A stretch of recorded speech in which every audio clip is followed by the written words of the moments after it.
시들시들 잘 자라지 못하는 새싹에 거름을 주고 영양을 주어서 더 성장을 북돋아줘야 되는데 잡초를 제거한다고 이렇게 제초제를 뿌리는 것과 같은 경우인 것이죠.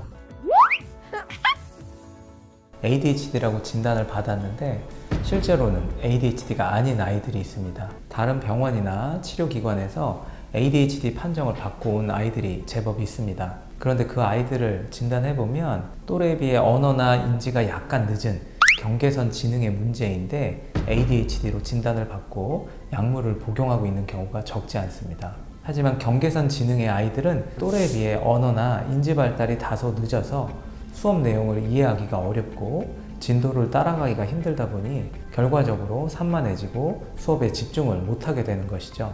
이렇게 ADHD와 경계선 지능의 아이들은 두뇌의 문제 상황이 다르다 보니 치료 방향도 완전히 달라야 합니다.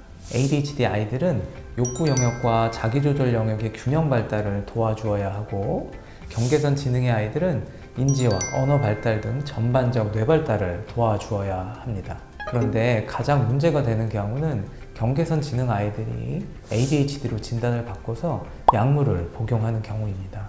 경계선상의 아이들은 언어와 인지 능력 발달을 도와주기 위해서 무언가 표현하고 싶고 알고 싶은 그런 욕구 영역 발달이 오히려 활성화되어야 합니다. 그런데 그것을 억제하는 ADHD 약물을 쓴다는 것은 치료 방향이 완전히 다르게 되는 것이죠. 아이들을 자라나는 새싹에 비유하자면 시들시들 잘 자라지 못하는 새싹에 거름을 주고 영양을 주어서 더 성장을 북돋아줘야 되는데 잡초를 제거한다고 이렇게 제초제를 뿌리는 것과 같은 경우인 것이죠. 경계선 지능의 아이들의 경우 치료를 통해서 두뇌 발달들이 좋아지게 되면 자기의 생각과 주장이 분명해지고 원하는 것을 이루려는 뇌의 욕구 영역이 더 강해지게 되면서 오히려 전보다 더 산만한 모습이 관찰이 될 수 있는데요.